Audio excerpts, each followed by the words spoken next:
Okay.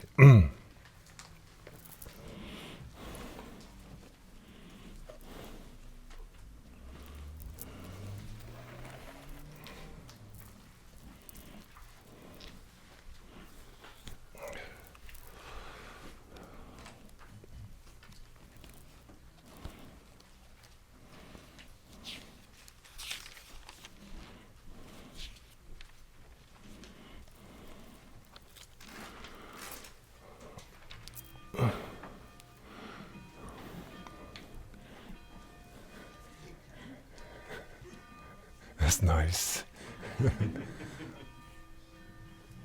I didn't hear bell ringing in Portland. The church, I'm not sure. Catholic church, okay. In Europe, it's so beautiful, anytime I get chance to go to sit in church, go in there, just walk around, and it's so. This year was southern Spain, and the church, I don't know, it's so expressive. Maybe in same thing in Taiwan. I visit several temples, and it's just like expressions of devotion. There's lots of creativity coming through devotion. Something. It have a beauty. It's amazing. Sometimes temples looks like one piece of huge art, outstanding, and same thing with the church. Yeah, so amazing. Yeah. The Tibetan temple, usually they're trying to go, but peak up the mountain, very difficult to get there. In the early time in Kopan, most of the monasteries around the Bodhanath is very accessible, everyone. Then Kopan, middle of the nowhere, at that time they feel like middle of the nowhere, so far into it's standing by its own self. Everybody says, why you have to be, all the monasteries trying to be around the Bodhanath stupa. Why Kopan? They just think. Now, if you go, it's the middle of the town.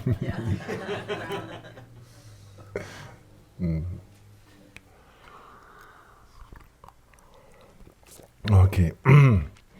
So I think the wisdom might have a more depth, and the faith and the devotion, the method might have a lots of creativity and expression. Sometimes.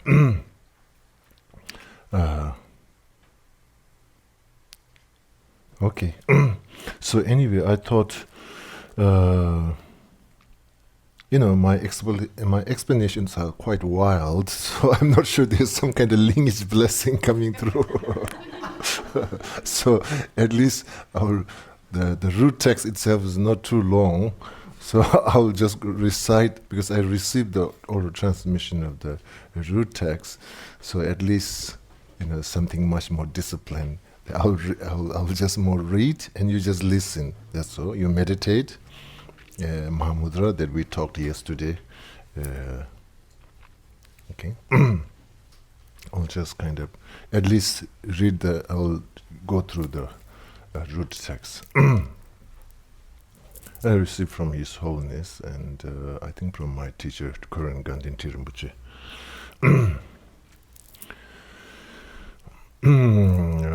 Namo Mahamudaya Kunjawa Gungi Ranshin Chanjanji Yemen Junje Simgi Doji Yin Jimbatunzen Kapta Drubeje Dame Lame Shabala Kuben Donga Gyasu Donga Minga Gyasu Judun Lebertum Zegandengan Yuban Tuchu Dama Bataya Vasavi Kasu Chava Chumbu Dambati Dilan Jungen Jusum Le Dambu Dendang Den Dejan Lang Juben Gudan Jujin Kazum Sezan Mayimba Gemdro Simgi and Hinden Cha Simgi Chuni Don Yang Zozan Dijan Lang Do Be Yi Ya Bumzan Dujani Gata Gamang Wen Dang Duzon Sanje Dang Jen Dang Ye Me Zevelamala Nine Sunde Be Yang Jang Muji Shashambula Shizu Mandu Dunayan Donga Ye Ve Yinsui Chiman doji lu ni la ne du nu zu tama je ne jung yun de jin de sara ha da lu ju sheba naru mi de jin de du jin gu ne temba ye la mi gyu di yang yi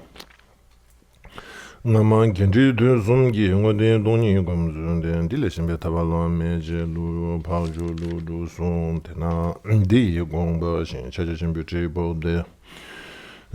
Simgi Chu Ni, Simgi Ngo Ju Jesu Yang, Gundin Lam Sung Jin Ju, Linji, Gejur Godan, Aden, Ronim Yi, Shi, Chu, Zo Jen, Umeda Dila, Susumindo, Mana Yang.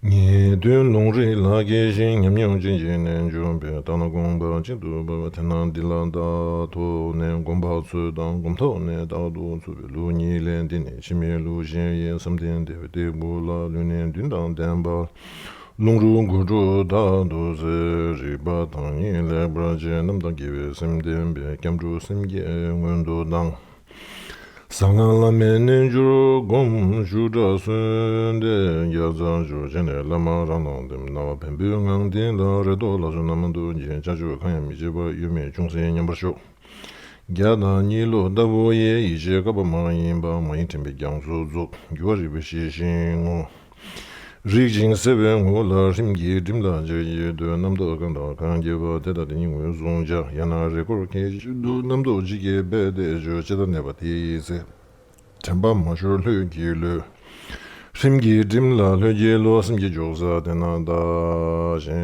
Sheda Degendo Jibuju Simdin Lana Choba Tezu Mejesumada Maing Lu Namdo Kangi Ngola Dezeran yo dongsuru jan deshineze danaya ma dibu dongsan ringe wa tongwa ni yuru debashe raje namdo jige yang.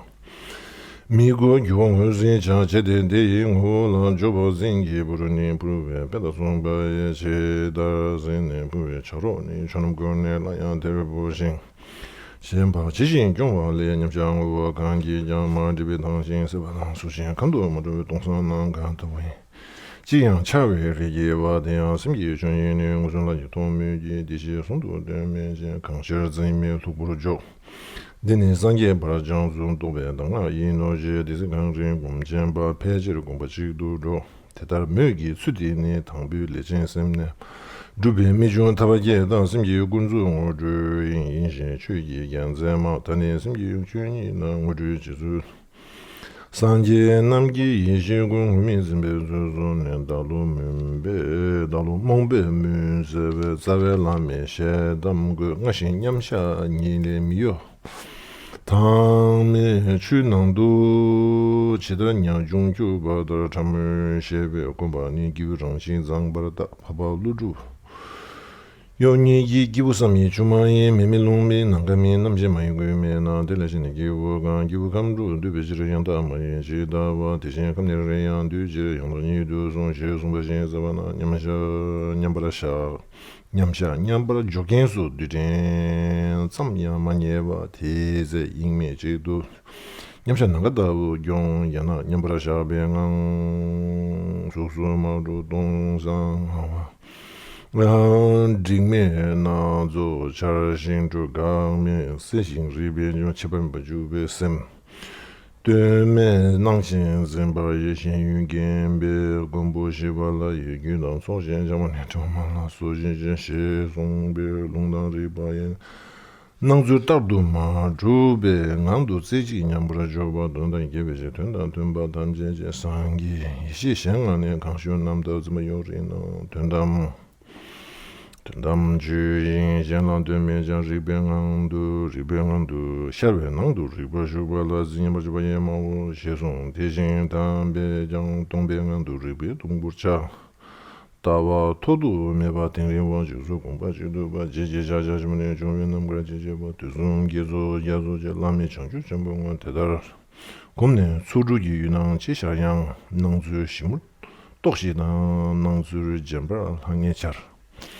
Kangsharang unzin tabu nen dona rang seme la soba kanda kana tena ni mazing tena ti ni zu de nyabarda gi dadu jong teta shene konde ji chugun rangshin jindu jara jige du pamalai ngo jige tabu ngang teni kunji dabu yin jiji doni kayin ba teni kunji doni she zuma teta shunye la sushin nyabar shabi ngoro yume la zo konde ji jobe tana teme gi tele lani tabisi Mingyang dayo zamshi chache dende nyume bar Unmilami gyu chundadang gyumada urungangi char nangwe tongba maduji tongbe nangwa migo ba tongta denjung tunjikbar samlam deze ngonzu yurun teke ma wa mangde bangwa losan chokyi gyaltsen shen shaba den gyewe zhuwa zhuwa di drewe lamdi nyudu gye gyuru chi. Okay.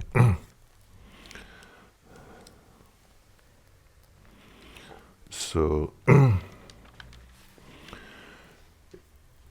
if I feel if you are interested, wants to make a more effort to understanding where we're meditating and the methods and everything detail, I think if you read, because this root text is quite simple language, quite experiential expression, not too heavily loaded philosophical things. So maybe in a general basic at the beginning, you want to do a basic, really understanding the kind of like a holistic aspect of a meditation, particularly in a Buddhist meditation. Buddhist or Tibetan Buddhist, or I don't know, something. So I think maybe read more those texts, root texts, and also trying to find some kind of good commentary. Of course, there's many different commentaries, but I think it would be good if I'm not sure there's a written commentary, verse by verse, trying to explaining, so so this will be, I think, in a general kind of like establishing your foundation of a meditation. And of course, then based on that, this can be like your kind of like a root path to way of a meditation. Okay, so these have also both concentration flavor of a meditation and also have an analytical flavor of a meditation. So once it comes to the analytical meditation, I think is again what is the important part, particularly when you're trying to meditate in shunya, subhava. Then I will say maybe more. I think like from the Lamrim, there's a 4-point analysis meditation. Like 4-point analysis meditation related with the meditation of emptiness. And maybe orientation with that will be some kind of, at the beginning, sometimes our meditation is so much, it is a kind of like within the three wisdom, is much more contemplation and reflection rather than it becomes actual meditation. So contemplation and reflection, there is a sincere observation of a nature of reality, and you are well prepared through the information, the logic, and everything. And then your behavior, I think sometimes we have some kind of devotion.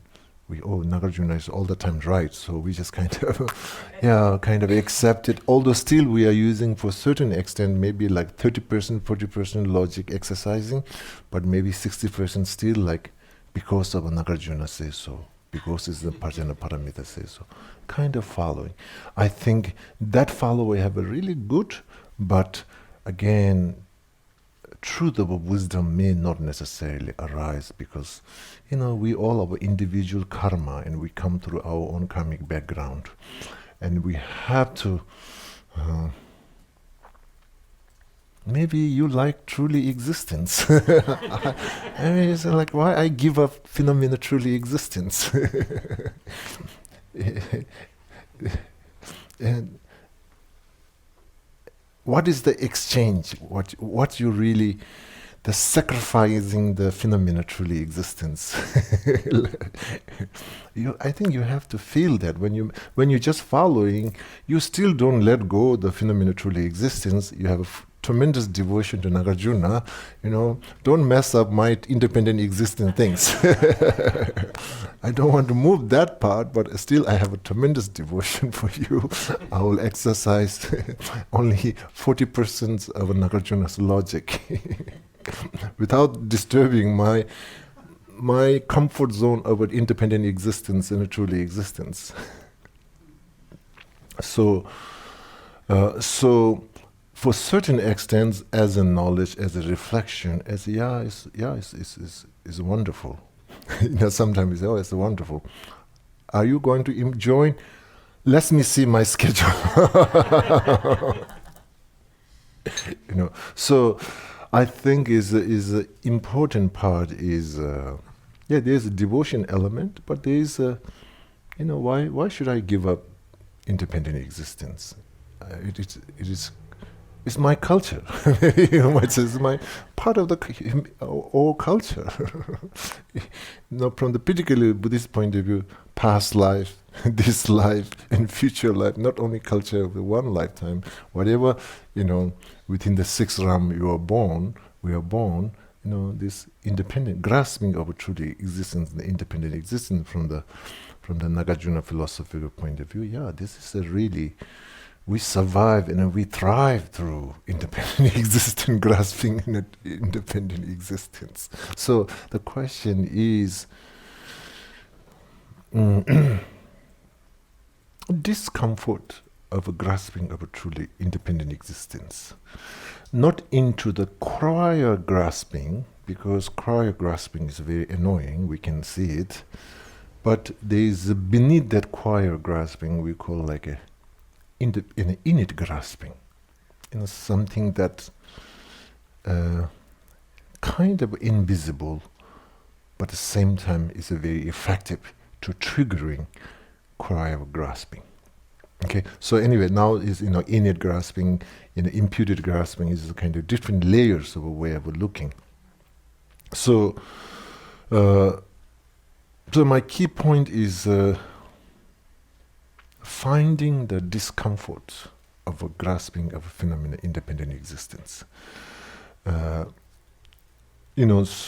in such this one, usually reflection is not only what is the nature of reality, the reflection is the individual person really go through assessment. I think basically I'm using too much office language. Assessment. Okay. So assessing the input of a grasping of a truly existence.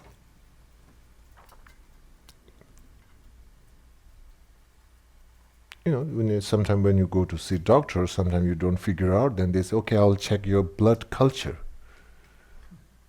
And really you'll find much more detail.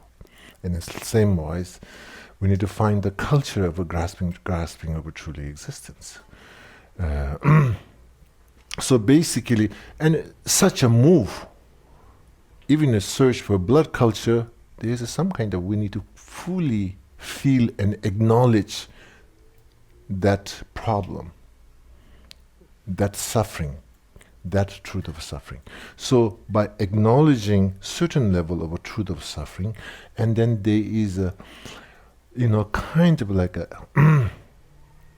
reflection and assessment of a culture of a grasping of truly existence, and how this connects grasping of truly existence. And so basically, the usual terminology we use, this kind of terminology of renunciation. Sometimes word renunciation is understood very different way.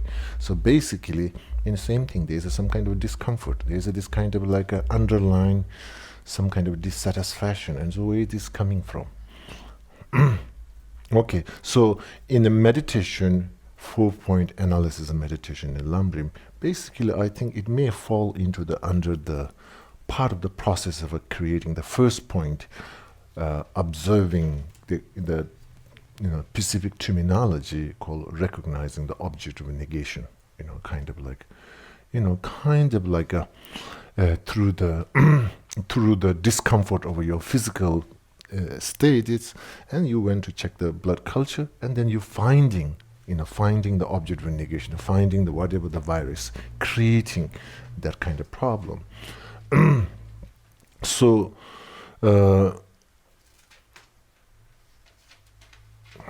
then I think that fundamentally realization of our own realization that this underlying suffering, confusion, discomfort is coming from grasping of a self. So this Nagarjuna is saying, Nagarjuna is pointing the dart into that direction, but somehow I just believe it, or I really need to feel it. I think the meditation in the emptiness or nature of a mind, whatever we're going to call, there's some kind of like a truth of a sincerity, saying that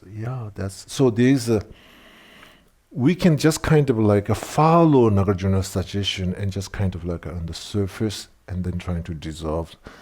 It doesn't really sink into that because we didn't came through, maybe sometimes really do meditate into the independent existence. So anyway, my things went here and there. So my point over here is to analytical meditation and really, studying in the medium lamrim, this kind of concept of PowerPoint analysis meditation. So now the important part is way of doing analytical meditation is more important, because the minute we jump into the analytical meditation, again we go through the same culture, this kind of distraction of a wisdom. You get stimulated by the philosophical idea and kind of like some kind of another stimulation into that analytical meditation may become some kind of like a good distraction. A good distraction or a healthy distraction, I don't know, but it's still distraction, may become in the distraction. So the usually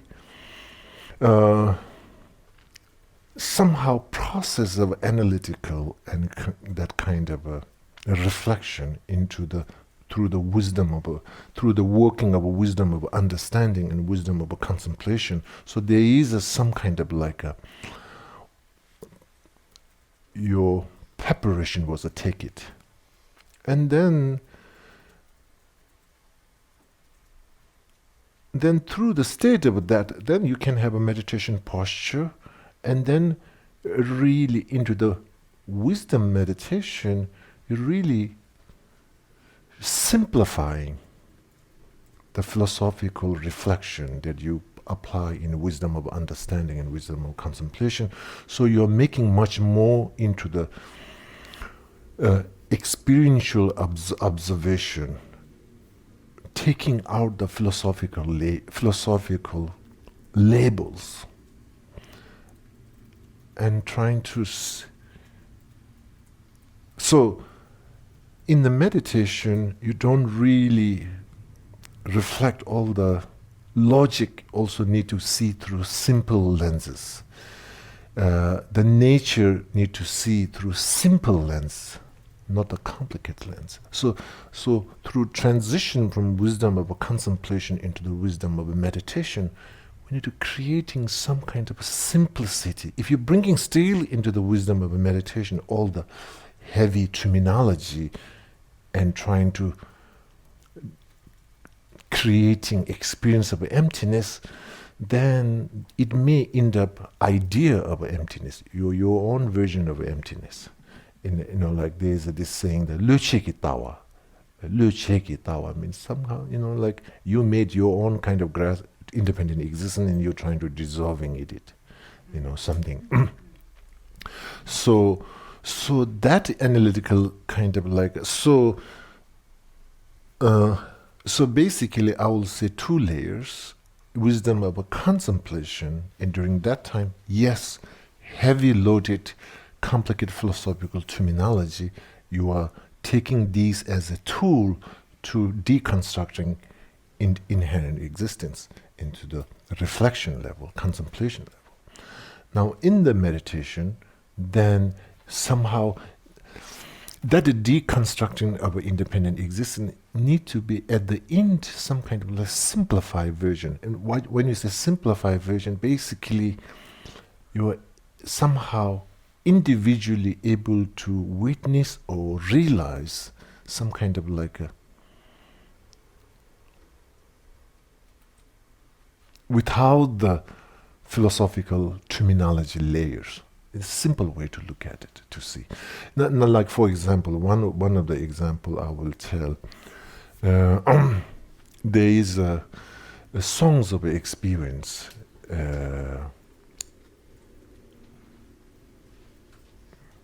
Jangyarobe Doji, Taguramongunzi, finding the mother, something like that.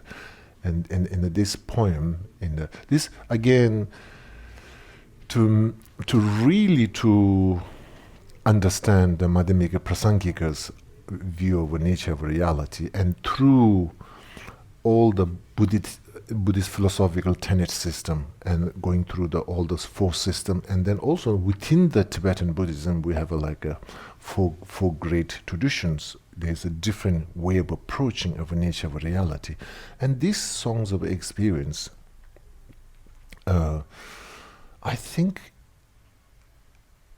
it will be really helpful if we can somehow having this angle, these songs of experience, really trying to, for me, where I looked at it is much, sometimes when you're learning things, if you learn first thing what is the right, maybe rather first maybe to learn what can go wrong, learning that, and then I think you can really land in the ping pong, in a kind of on the right point better by learning what is wrong, what can go wrong. So this poem is much more what can go wrong in a way you can misunderstood. And there's some kind of like a small homework for yourself to look at it. It's not like this is the ready-made ultimate truth. Okay, now you work it. There's no such. It leaves these songs of experience you to engage, you to involved, and you to reflect. It is a not. Sometimes we have sometimes we read like some of the Lamrim commentaries. Then there's almost like a ready-made meditation of emptiness, and just tell me, I'll do it. And maybe in the Shine meditation, maybe it might work. Tell me, I'll just follow. Maybe in the Haltong meditation, maybe it may backfire if we do that. So therefore, in a general, so coming back to the point, Shine meditation, Haltong meditation, in a general structure, such as this kind of text, have a really overview and overstructure. So familiarize, memorize, if you can memorize. And anyway, there's a lot of root text commentary, I think translation, so find whatever clear for you and something that, and this is kind of like a study this, reflect this, understand this, oriented this. This when you well oriented this one, then root text, then I think you have a little bit more way to kind of like seeing what's going wrong into the meditation, in the Shine meditation and also in the Haltong meditation. So now into the Kamala Shila's Bhavana Karma, this is like the text itself is the background of this stage of a meditation is coming through pointing. Analytical meditation is a very important part of the meditation. So also Bhavana Karma, kind of like orientation and reflection and understanding is a mindset. When we're reading the Bhavana Karma, is a mindset we should come through. This is the way to learn to how to do analytical meditation, because sometimes when you go through Bhavana Karma, then you get kind of distracted with the detail, and you look we lost the whole why in the first place I'm coming here. The bigger picture you can lost. So in an analytical meditation study or practice, you have to keep the detail without losing the bigger picture. And then you can get into much more, so there's this,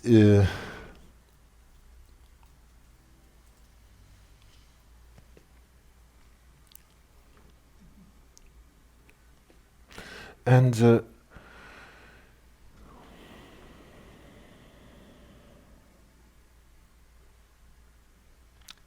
sometimes like a Shine meditation, as I mentioned earlier, it have some kind of like a follow, kind of. In a Lakdong meditation, in analytical meditation, kind of develop based on a self-realization. There is this, and that realization coming through the second wisdom of a contemplation. And that realization becomes the fundamental foundation to analytical meditation. So, in something you are 100% sure. That's truth was, I also study, I really figure out, there's some kind of belief into that truth through your own analytical process. Without that, wisdom of analytical meditation is, more, it is like the reason I'm talking these days, one commentary, I think it's written by Pamukar Rinpoche in the root text. I think there's a 4th chapter, and this is a 4th chapter in a way of doing analytical meditation through the lens of 3 wisdom of understanding, wisdom of contemplation, through really, kind of using these 3 wisdom format and like taking the Pacific Lamrim topic, okay, then putting like that in permanent meditation or precious mineral, then looking through the lenses of the 3 wisdom, and then how you kind of like put together into the analytical meditation, how it works is a very wonderful. And I think there's some translation for that. Okay. So basically, my point is, in over here, this root text is one thing is it gives lots of different it kind of shines light much more into the Tibetan word we call tempa, but then tembe gyongsu. But in the English translation, mindfulness is a nice translation, but sometimes mindfulness, I'm not sure, is a so specific and accurate translation. I'm not sure, because mindfulness is too broad.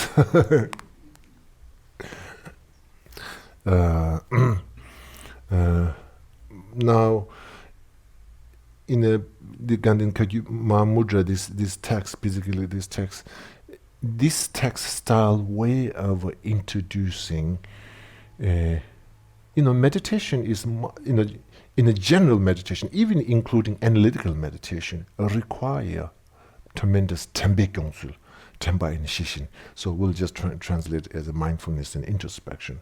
It becomes one of the key, how you say, engine, or whatever we're going to call, where you process the journey of the concentration meditation, also analytical meditation.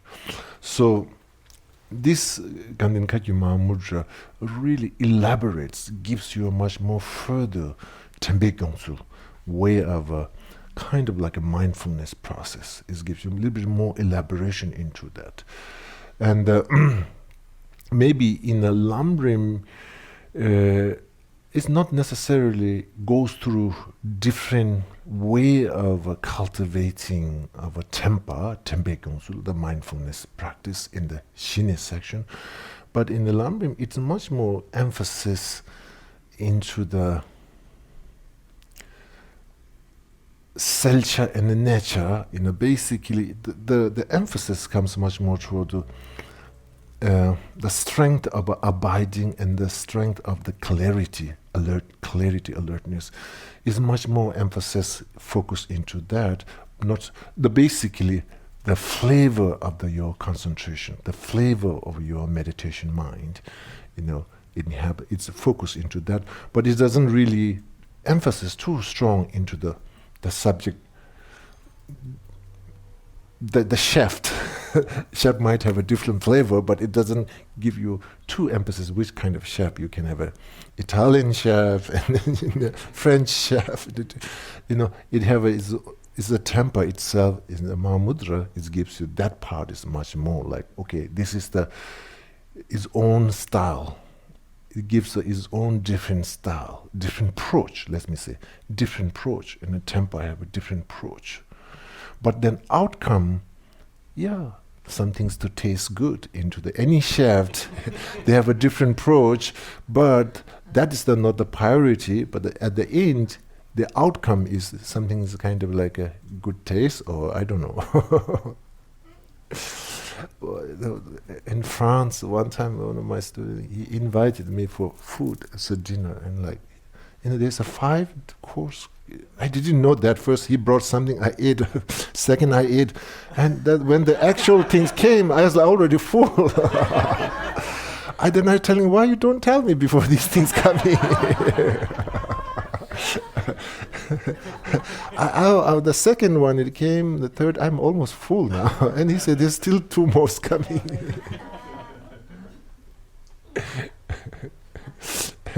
And one time, this was in medicine, we went to one French restaurant. It's very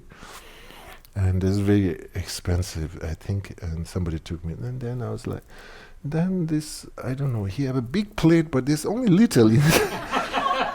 But then he brings, and he gives so many teachings about this one. I had to listen. I was telling him, please, give me rice and dal, I'll take it.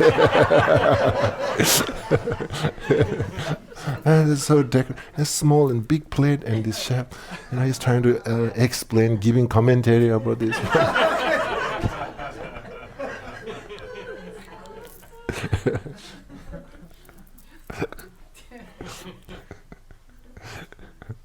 I remember first time when I came to Paris, so some of my friends, Rinpoche will take you to a nice restaurant.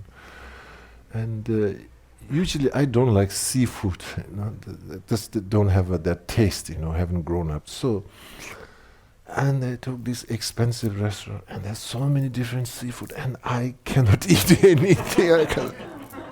They are so disappointed. And it's like, okay, tomorrow we'll just give you couscous and the potato.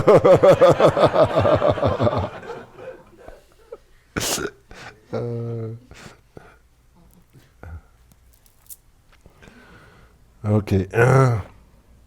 So I will, highly encourage, some kind of your meditation orientation and study these texts, good translation texts, then root text, you just kind of read and reflect it.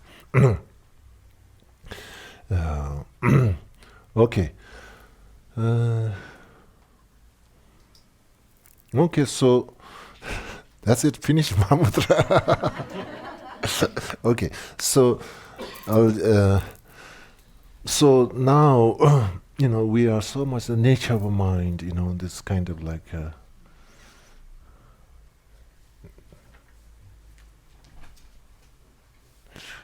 maybe we might feel much more.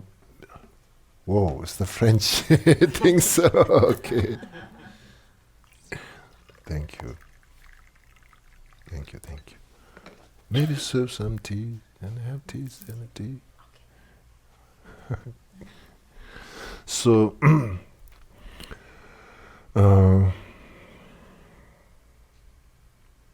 I feel it is important.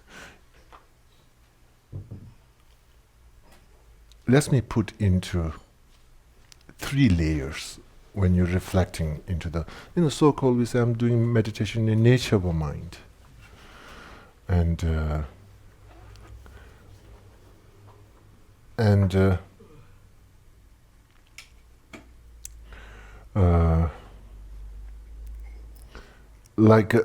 for example, in the meditation into the nature of mind need to be gradual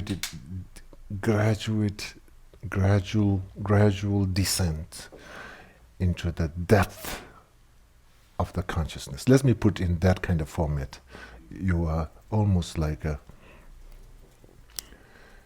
you are deep diving, okay, deep diving, and it have its own climatizing. It have its own kind of. They go slowly. There's the stages that you go through.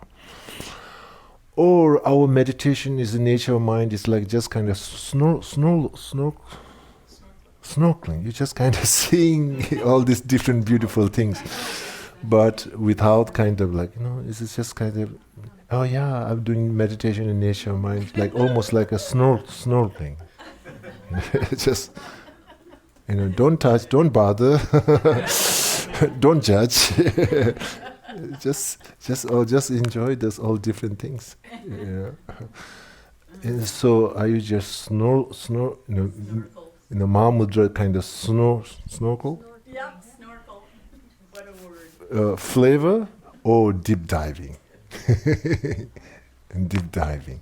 So look at from that point of view. I'm just observing, but I'm not trying to pick. When you're snorkeling, you see, you just enjoy and just look at. You don't take it anything. This is this kind of flavor or deep diving. I think sometimes Mahamudra meditation is almost like we enjoy because it's a kind of, snorkeling. It's enjoying. Yes, very nice meditation. I really enjoy. So this is the one I think. So therefore, I think when I say 3 layers, the first layer is almost what happening is we are just snorkeling, only snorkeling into the all these different, how you say, the underneath when you're snorkeling, there's the corals, different namtok conceptual corals.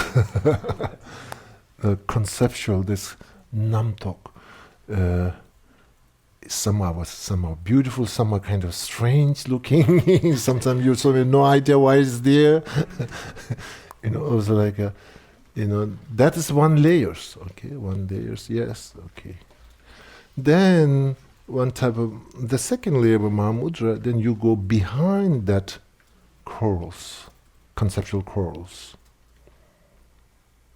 Okay, and then third one is you go into this word, clear and mere luminosity, clear and knowing, in all these different kind of like sometime, what is that? So I think if we need to kind of seeing these layers into the meditation, we will be quite easy to snorkeling part of the seeing the conceptual corals. It's just there. Then not distracting into that in the Mahamudra meditation, conventional, just into the conventional nature of mind, then we have to see behind that conceptual corals, these different things. So in that case, so now over here, I think way to exercise, you are able to diving much more deeper is, somehow, you have to find, go beyond those altitudes, or what you're going to call in the ocean. So in the meditation, in the conventional nature of a mind, first, yes, this is simple discipline, self-discipline. Just observe. Don't try to destroy. Don't try to change those corals, conceptual corals, kind of thing. In the second layers, I think, in the mind and mental factor study, this kind of calls Lorik Dun. There's 7 steps of a way the formation of our thoughts and feelings. And then I think anyway, if you study mind and mental factor, it gives you a kind of like a process of a formation of your thoughts and emotions. Lurik Dun. And then I think the next one is really trying to looking behind that conceptual mind, the thoughts and anything. Somehow kind of like it's almost like a mindfulness kind of scanning. You're scanning the process of a creational process of this conceptual thoughts and emotions. And then kind of that. Basically, you are overcoming the distraction of this beautiful, entertaining conceptual quarrels.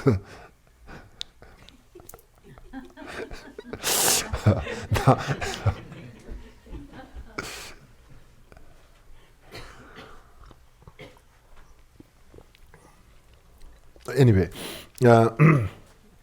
so I think that kind of like some way much more deeper looking from the seven type of a mind. Usually in the Lurik it calls the seven type of mind. It's basically not type. It's not issue of a type. It is a much more way the process takes to creating wrong view or right view or whatever that is. It gives you. So I think, and the conventional nature of mind looking, then I think you're looking that one good. Okay, and then I think even when you go more further in the second elemental factor, there's a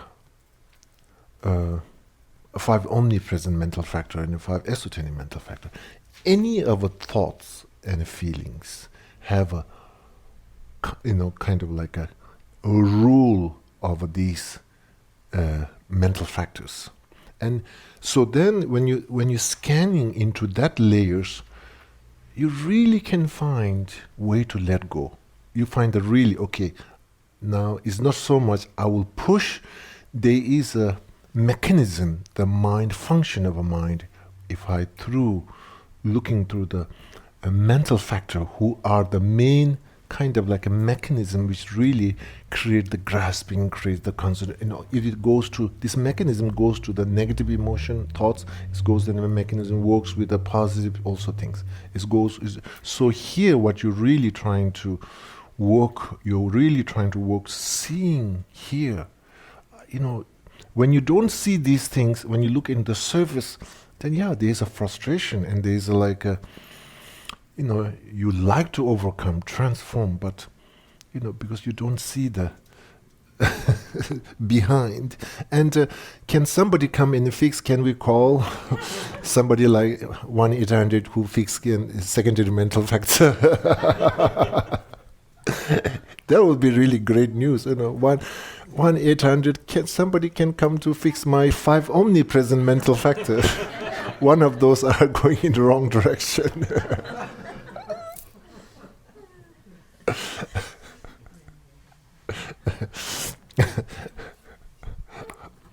Or overly charged, or it is so anyway. So my point is, when we say meditation into the nature of a mind, we get somehow on the surface, just kind of like seeing that, but I think going behind that, finding the kind of like a non-judging. I think the process may seem non-judging, but the looking into the process of a process of that journey. Not from the journey from because you did this, so because of when I was a child this happened, so now I'm this. Not that. The now, the thought process, now, this moment, in present moment, how is the thought creation process? History plays role, absolutely. But here, the process of engineering this house coming up. And I think this look is also a process of looking at the conventional nature of a mind, some kind of observation. And then through that, then the also looking into a kind of like a scanning and observation of a rule of a mental factor. These are really the really those foot soldiers of the mind. Basically, yesterday I was talking the inflammation, awareness inflammation. Awareness inflammation happens there, mental factor level. This inflammation then kicks into the physical manifestation. Then you see that due to this inflammation, now I have these reactions. The reactions comes into the conceptual corals. Okay, so anyway, really observation and looking into the, it's not general mental factor. You're looking into this specific, if there's you are going through looking, you are entering through the kind of very strong attachment and craving, then you have his own kind of like a inflammation related with the mental factor there. Something is overly run. Information comes through something, is this foot soldiers are overly their energy is not distributed. They're all concentrated in one area. So then you have this kind of like a overly charged. And so observation into the mental factor. And then through that, the main mind, we call main mind and mental factor. Main mind is, I think, the mindfulness of the main mind is, I feel it is a password for looking into the conventional nature of our mind. We call clear and knowing.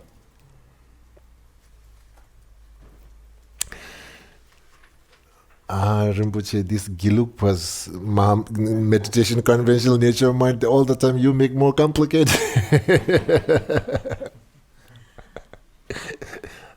I think this process, I think it is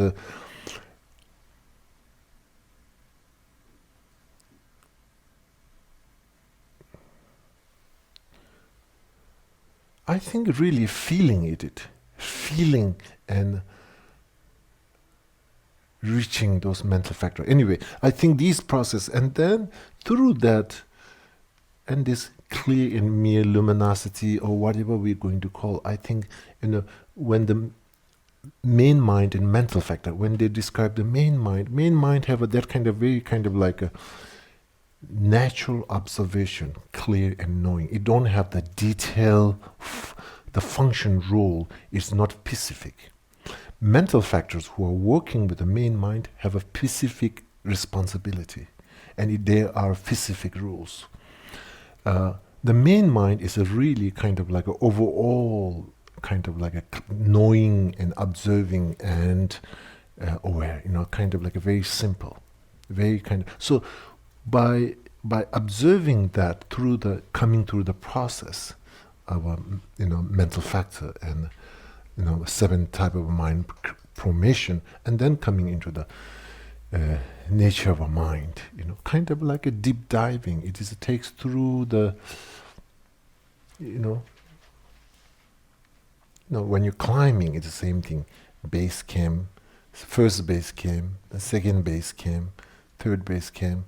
Yeah, there's a reason to having this base camp. Can we take helicopter to the Mount Everest? Maybe why we need base camp. But anyway, once you're going through, so I think it's kind of like in the meditation, I think we should have some kind of base camp. No? Do you think it is? They should require some kind of climatizing, otherwise we lose our oxygen. We freaked out. Maybe meditation as a thing as a climbing mountain, or deep diving into the ocean. Anyway, so through this kind of process, then really trying to seeing the conventional nature of mind. So again, this teaching of Mahamudra have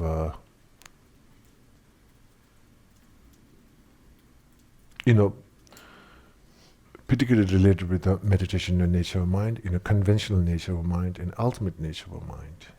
So I think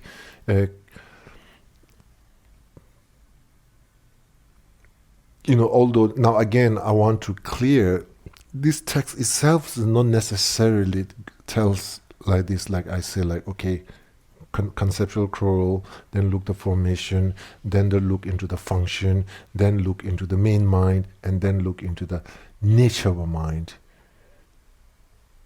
This is what I thought. This is my own thinking. If you ask me, hey Rinpoche, where you are coming from this one, I don't have a root text for that, but I feel they should have some way to see some steps. This is not shortcut. Suddenly, like kind of like let going the conceptual crawls, and suddenly you have the clear in luminous. I'm not sure. This is I don't have a specific this kind of process, but I think it is same like a climbing or diving. It have to have these stages that you kind of like aware where you're going. If it's a very simple and then even a meditation in conventional nature of mind cannot be too simple. I don't think so. Okay, so anyway, so based on this kind of exercise in the meditation in the nature of a mind, meditation in the conventional nature of a mind. So through this process, once you're finding and recognizing even the conventional nature of a mind, I think is a very thorough. I'm not sure. I feel maybe that's very thorough, and then through that, the concentration in developing the shine, developing the shine into the conventional nature of a mind. Okay.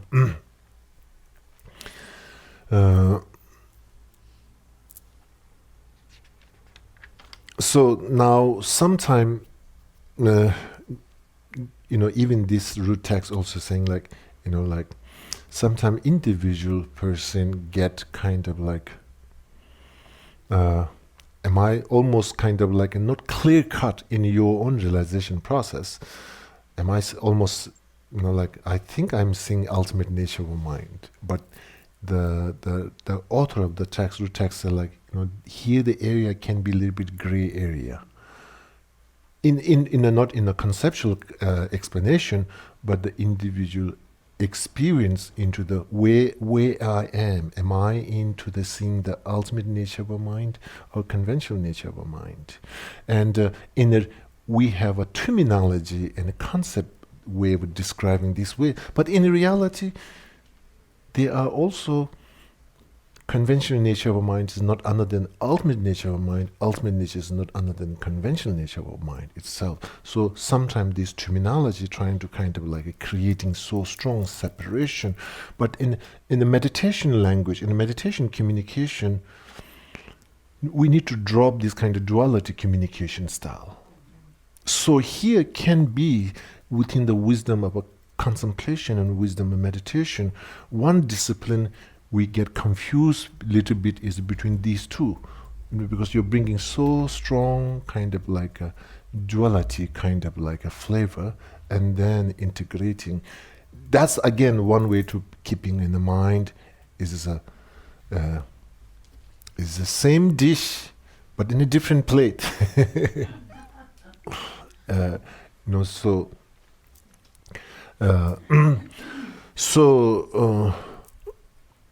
So that makes basically what really is that makes in a meditative level individual person get, am I into the shine or am I in the lakton?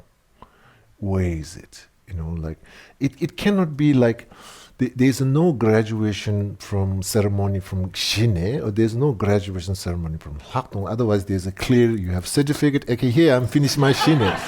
I'm in a lakton program. This in the meditative state we cannot create that clear cut, because in the meditative state is a state of approach, is a flavor of a non-duality. But at the same time, walking through duality habit.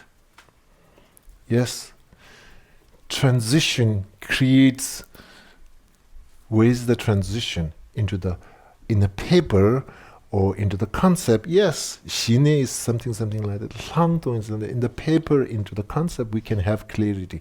But in the experiential level, I think it's maybe sometimes we ask, when I know I get Shine,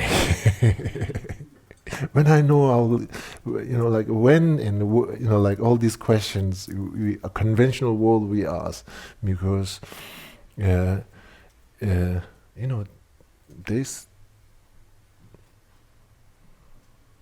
there's no ceremony of obtainment of a Shine. Like it is. So in this text, it goes basically sometimes say, oh, what you're seeing, at least it gives a direction. What's going on with you from Panchen Lobsang Chokyi Gyaltsen, from his perspective, he's like, well, it might happening much more in a conventional nature of a mind rather than ultimate nature of a mind. So, somehow in the meditative level, there can be some creating misunderstanding or not getting clear cut, and it is not like a transition is transition is also a very gradual journey. Is this not like specific date? Okay, that day I happen. Oh, that day like suddenly I gain something. Even the concentration is also like a gradual transition from Shine to Langtong. It's a gradual transition. If we expect there's a specific date, okay, here today I realize emptiness.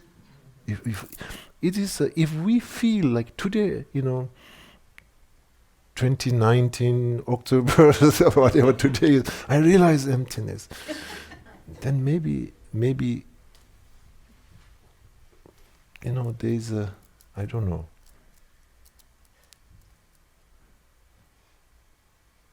Noticing some transition happening. Oh, slowly I feel some changing my view. That's true. But if our expectation is, I need that day the certificate of a realization of emptiness, the diploma. I think that is, we are falling back to the same things in the grasping of a truly existence. Okay, so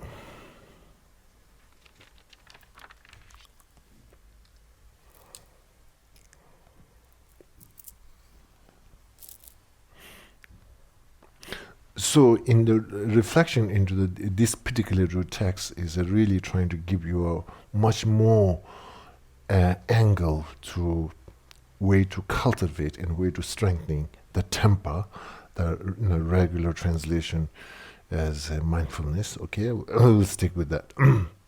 But in the Lamrim, make a really emphasis, what is a temper? And the temper Kepersumde, it brings kind of three kind of aspect and characteristic about what really the temper is trying to, there is an effort to clarifying what is the temper. There's not that much effort clarifying the introspection. So there must be something, both are equally important for meditation practice. From the Mahamudra tradition perspective, or even general in a Lamrim, this is emphasis is very strong. But there's an effort in the Lamrim Chemo. What is the temper? What is the temper? And in a general, so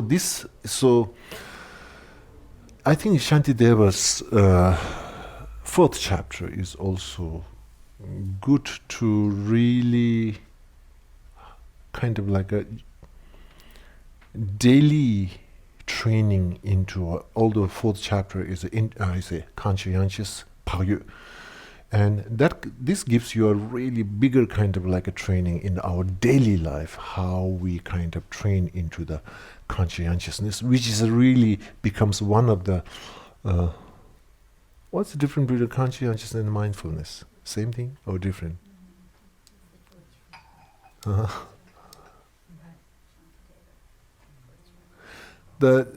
don't know, some translation, this fourth chapter in mindfulness, sometimes they translate chapter into conscientiousness. So it is like a...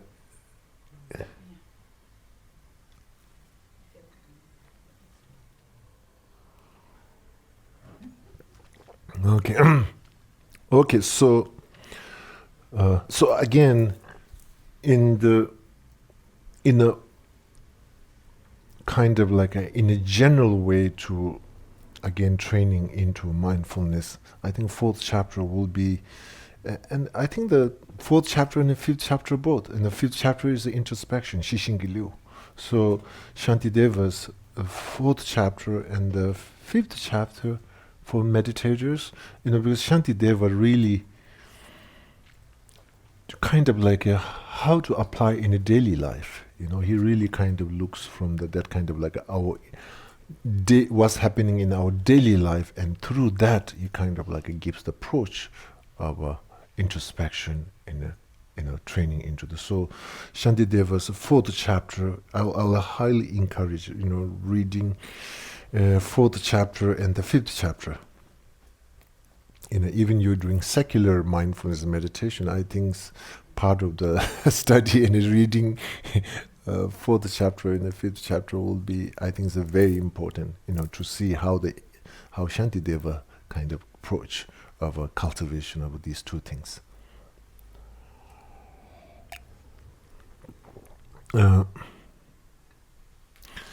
Early time, the students, they come and say, Rinpoche, what should I do practice? And then I all the time tell them, you just read the Shantideva's Bodhisattva Vela first chapter, you will get your answer. I don't want to give you an answer.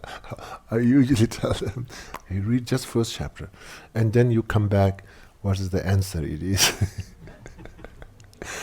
Because, any time when they come to ask you, and then you give this to them, then they will do, okay, I'm finished this one, what's the next prescription? Yeah. And I say, okay, read the first chapter, like, that's it, you have your answer there. Get it.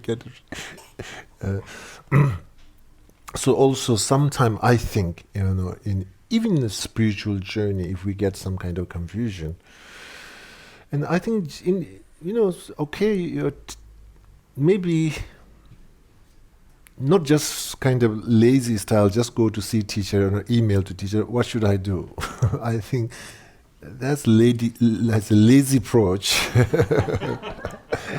Lazy. I think you should do some homework, our own self. And the best thing is, when you're going to your teacher, I feel maybe I should do this. What's your input? That question will be so beautiful. Rather than coming with a total open, what should I do now? Then like you read something and like I was feeling this and I reflected in this and that. I feel this is really good. And then it is a really good conversation can start. Good discussion into your own spiritual journey. So any question you ask to your teacher, I think, come with your own suggestion for the answer for the question. Don't go with the empty question.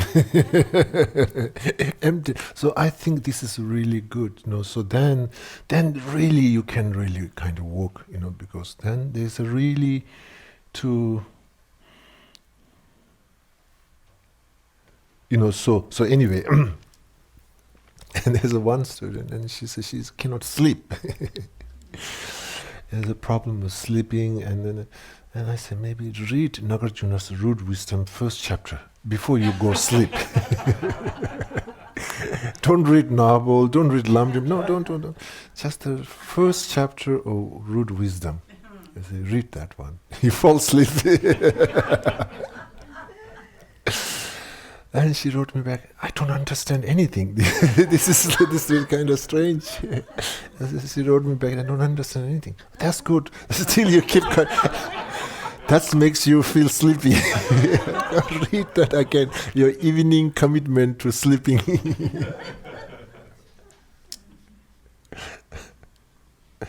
Okay.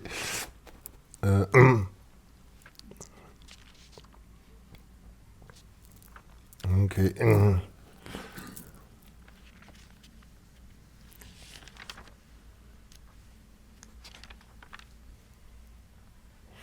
You want to take a little bit break? 5 minutes?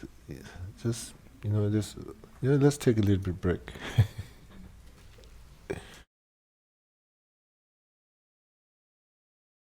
So, for ultimate nature of a mind,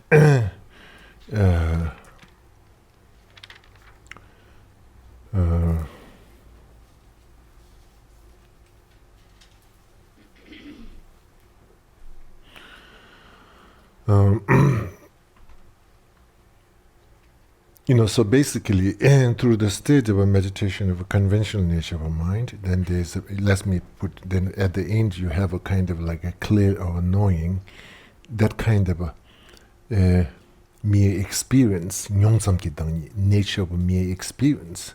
So that's the way the witnessing or experiencing for the practitioner. But at the meantime, it have a kind of flavor of an intrinsic mere experiencing. It have a flavor of a intrinsic of a clear unknowing. Even though you have a kind of like a able to abide into the conventional nature of a mind. So basically the point over here is like why it's making two kind of like a stages, conventional nature of mind and ultimate nature of mind. The reason why it's trying to distinguish into two layers is that even though individual person able to kind of experience mere and knowing and nyongsamgi dangi, mere nature of experience, somehow not exactly able to, not exactly as like a matter and form you can describe, but there is a clear witness within your own meditation. So that is already really great, but still, if you look at careful, there is a flavor of intrinsicness and independentness. So because of that, now meditators kind of like taking a more further, kind of like a journey into made a great milestone, progressing great, but still then there is this flavor of intrinsicness. So that's really makes the individual practitioner to walk into the so-called ultimate nature of a mind. Whatever label we make it, whatever the title it is, it doesn't matter. Basically, in the ground, the problem is, yes, I can really kind of a witness and aware the mere nature of experience, but still there's some kind of like intrinsicness. This is what's really kind of like introducing, hey, there's a next project. Individual need to walk through to how to dissolving this kind of intrinsic nature of a mere and clear and knowing and the nature of a mere experience. So again, this takes a really, more squeezing the brain and the sharpening the concentration to able to detect into even this experience there is an underline of a feedback of an intrinsicness. So now that is the way so-called now walking into the now is walking into the ultimate nature of a mind, whatever label we give it. So basically into the this root texts have approach basically like a same kind of in the Madhyamika philosophy, Kivusami Chumayi, Memi Lungi Nangami, Namshemayi Kumine, Teleshine Kivukang, persons are not earth element, persons are not water element, it's go kind of a deductive process. So there is an intrinsic construction, or it's not really intentionally constructed, it is a come through the karmic imprint. Through that, it kind of like a naturally kind of constructed. So here, intentionally deconstructing intrinsic nature of, clear and knowing, or nature of a mere experience. Again, if we don't cross that barrier, then again we are not able to liberate it. So here the transition, what is the individual trying to work it? Okay, so step number one, to detecting and again same process in the Lamrim 4-point analysis. First is recognizing the object of negation. This is the specific terminology, but what that really means behind is finding and acknowledging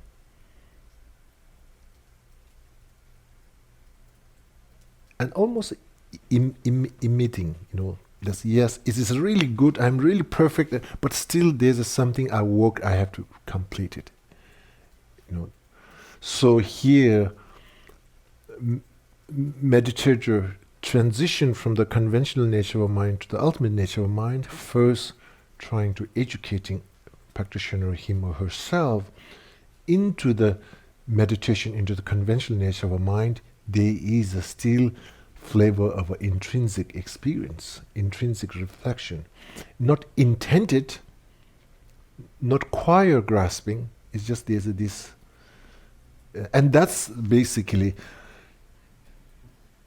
becomes the obscuration. So here, now I think it gives in this root text, it gives a two approach. The first approach is pretty much like a Madhyamik approach. Go through kind of like a 4-point analysis related with the nature of a mind. Teapot. Teapot, okay. Yeah, it's good music.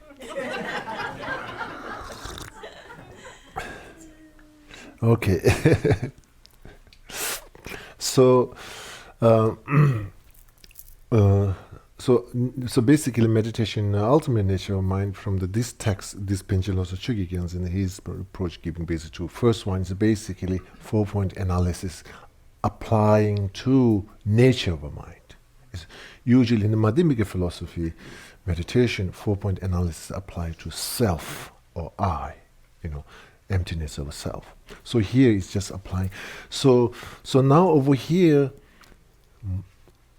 the first homework is really witnessing into the awareness of a clear and knowing or mere experience, trying to seeing and finding there's an intrinsicness of a clear and knowing nature of a mind. So this is a fundamental, before you jump to the second and third and fourth, without establishing this one, this is a most important part. So in the emptiness meditation, I usually encourage,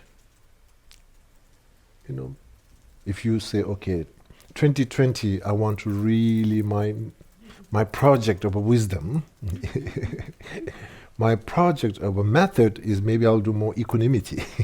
My project of a wisdom, I really want to work into the 4-point analysis. This is my if you plan something like that way, then I think don't divide 3 months into first point. don't distribute. I think the most important part is the point number 1, or recognizing the object of negation. Even the meditation at the beginning, practitioner, if you make this 4-point kind of process at the beginning, practitioner, we spend the number 1, the first, the majority time of our session. And once we kind of get it and kind of process and trying to get better, in the future maybe we spend less into this one and to the more into the logic conclusion. And at the beginning, if we put expectation about I want to go that direction, emptiness, if you already intended, premeditated, I want to go that direction, and then is already going to wrong direction. It needs to be fully willing to look at into the first point analysis is really to don't keep conclusion in your motivation.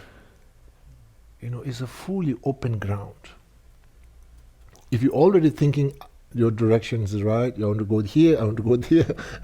If you already set up your GPS, wisdom GPS, it is a problem. So here is basically working very strong, very, kind of like maybe in a training into the wisdom meditation in Shunya, Subhava, maybe most of a session. Yeah, I think is this first point, recognizing object of negation, like this really truth of the wisdom, or that kind of honesty, not kind of philosophizing. There's an honesty that, there is an intrinsic, again, kind of like a witnessing, that's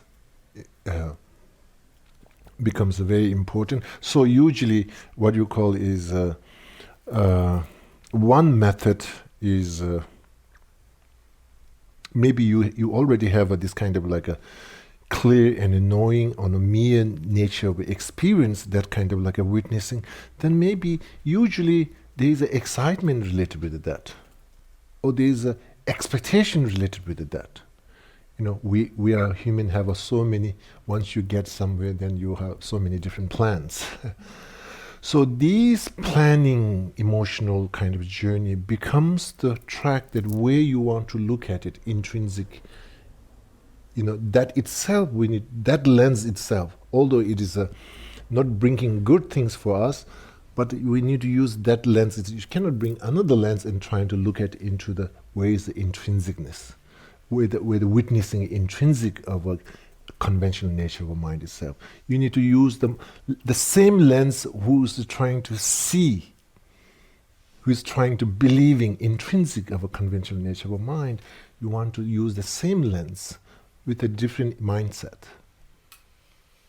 Okay, if you're trying to look at from the different, the why is happening is that when you use a different lens and trying to dissolve intrinsicness, then it's almost becoming you have some idea. Sometimes this becomes like a other empty or shentong, and the rangtong. Basically, one way to look at, I think they use same lens and different mindset. Is the rangtong, self-empty. Different way to look at it. Okay, so finding the intrinsic flavor related to the conventional nature of mind is any kind of expectation, an idea, or plan related with the conventional nature of mind, your own discovery. So using that path itself, to recognizing the object of negation. If you, without using that, and you're trying to kind of separately, taking as an object that expectation and idea related with the conventional nature of mind as a research objective, I'm not sure. It becomes some kind of duality approach. So you're using the same lens and trying to, in a different mindset, with the same path, and seeing the intrinsic behavior, independent behavior, inherent behavior. And then this is the next project. Then through this, seeing through this lens, then deducted process, because deducted process is basically, it have a challenge of a nihilistic. In ultimate nature of a mind, when you're going through this, there's a deducted process. Because of deconstructing. There is a really overly constructed of intrinsicness, so you have a deconstruction. In a deconstruction process, there is a, dangers of falling into nihilistic. So yesterday we talked, one of my teachers, jump into the nihilistic. Don't try to hesitate. Don't hesitate to making mistake. You make a mistake and learn. It's like when you're trying to hesitate and then you don't learn, and say make a mistake and then not learning, make a mistake, learn and mistake too. So hesitation makes not able to, it's still holding. So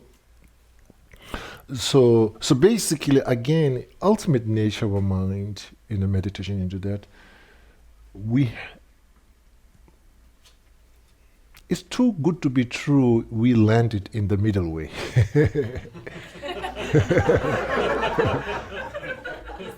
I don't want to make a mistake. I think ultimate nature of mind meditation, we need to make, plenty mistake. Like somebody says, oh no, it was really good, no mistake, it was perfect. It's going to be too good to be true. Yes, when I'm trying to do meditation, ultimate nature of mind, all the time I fall into this, some kind of baseless. It looks nihilistic. You have to have some too good to be smooth. Because the air is so trembling. There's a thunderstorm going on. Oh, my airplane went so smooth. Impossible. We have a storms of a karmically grasping of a truly existence, and my ultimate Mahamudra meditation was so smooth. Particularly the ultimate nature of my mind was so smooth. How possible? There's a hurricane going on.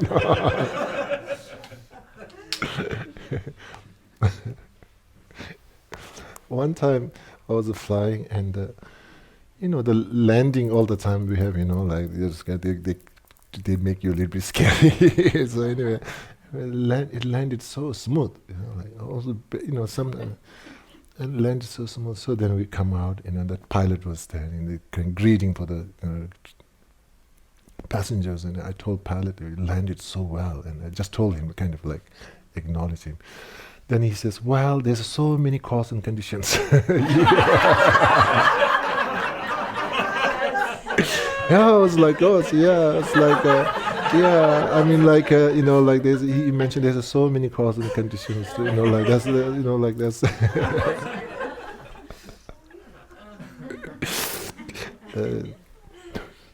There's one story. I was in Delhi airport. I just arrived, and I was planning the next day to go to Kathmandu.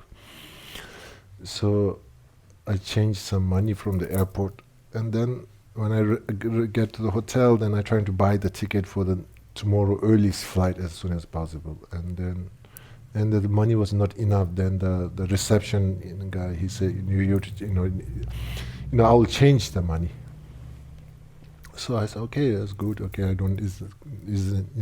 When you arrive in India, you arrive early morning, So I change it with some money to match the price for the flight. And then, somehow I notice he's giving me the exchange rate different than what I got at the airport. And then I say, well, I just came from airport. I got this exchange rate. Why are you giving me this way? And he looked at me. He said, world is changing minute by minute.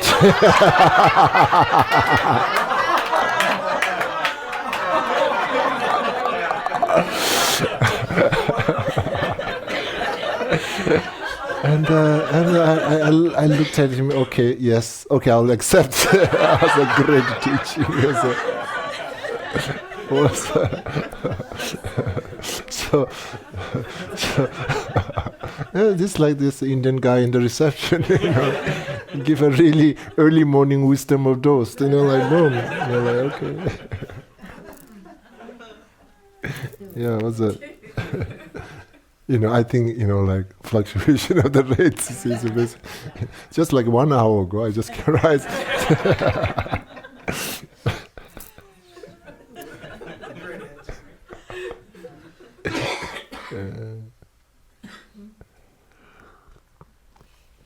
Okay, so there's this, in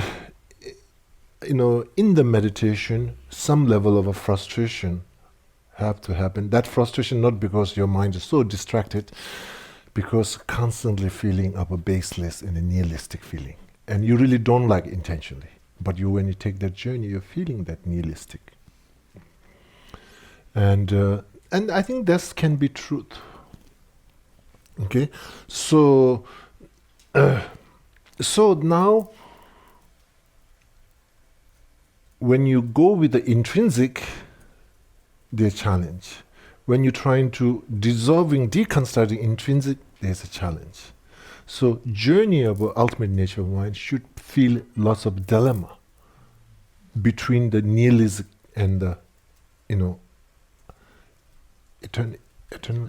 eternalism, is the superimposition and the deprecation or nihilistic. So they have to have some challenge and a dilemma that you are working on. So ultimate nature of mind meditation, we should feel you are trying to constantly creating that balance, and you need to feel imbalance. You need to feel that at the beginning of the meditation, you need to feel very strong imbalance and really notice that imbalance. Otherwise, from the beginning, it's too smooth. It's too good to be true. Exactly as the Meng says, I mentioned there's a sixth category hurricane, karmic hurricane is all the time there. So impossible not to have that imbalance. And you are struggling to keep that balance. And, that's struggling. And that's, so that's, basically through that struggling, then basically finding the balance between emptiness and a dependent origination. And there's something difficult to express. So there's this masam jame sharaparuji magimiga nangengo. Sometimes when we read Prajna Paramita Sutra, beginning there's this verse, unexpressible, unconceivable Prajna Paramita Sutra. So yes, this unexpressible and unconceivable, it is coming through this struggling. It's not that they don't want to share. Okay. Okay.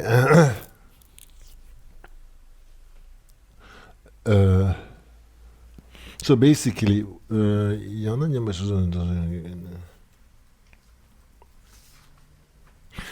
second part is, in this text, basically,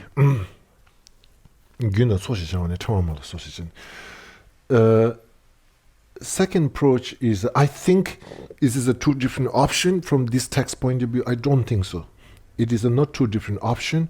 It is stages in the Mahamudra meditation. First, going through the 4-point analysis, you worked with the emptiness aspect, and then the traditional Mahamudra meditation, the nature of a mind in the second part, in the ultimate nature of a mind meditation. So basically, mere in a clear, mere nature of experience, all clear or knowing, kind of whatever. These are literal translation from Tibetan word to way to defining the nature of a mind. So over here, that conclusion of a conventional nature of a mind, that conclusion is kind of like a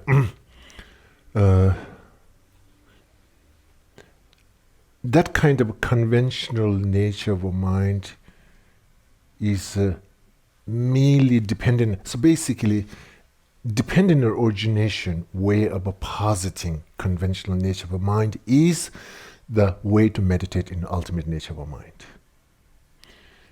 Dependent and origination way through this kind of lenses, trying to establishing the conventional nature of a mind is way to see the ultimate nature of a mind, is a way to meditate. So basically,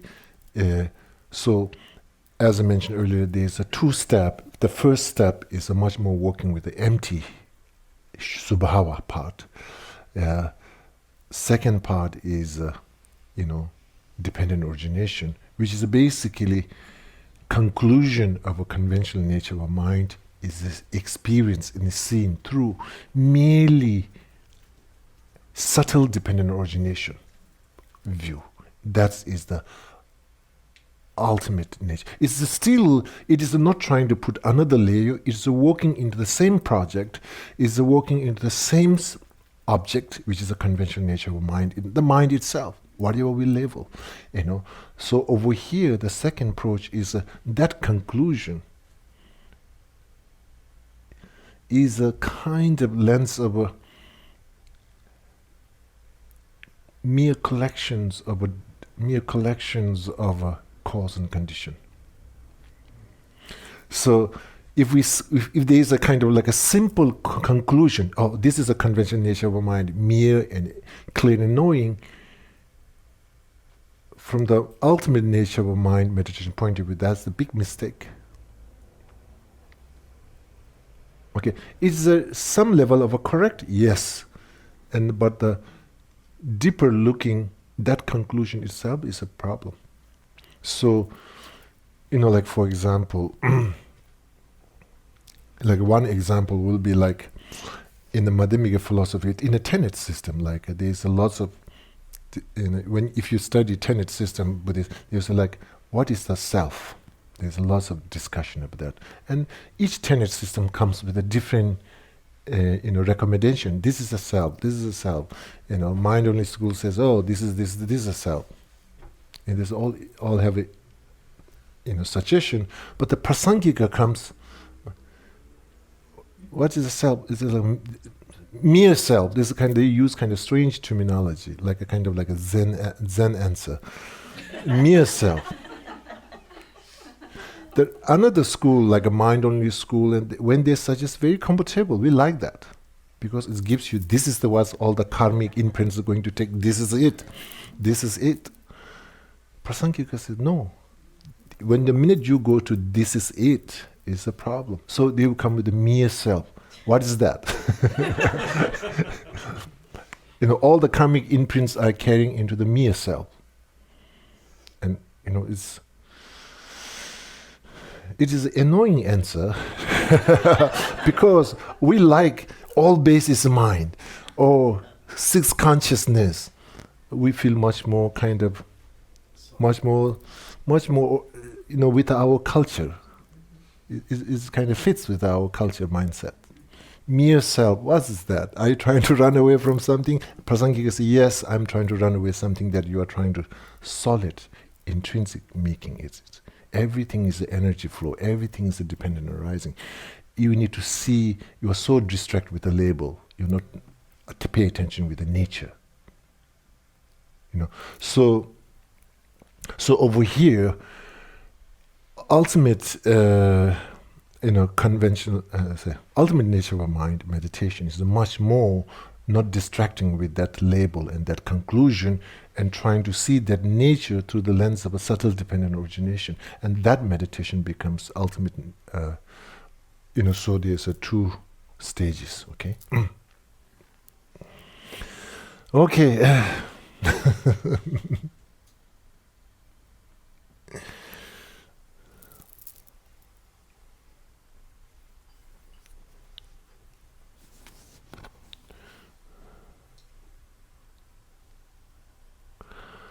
Okay, so let's stop here. Ultimate nature of mind. Thank you very much. Thank you. To dedication. So I will, after I go to see Geshe Takpala, Geshe so I'm hurrying up.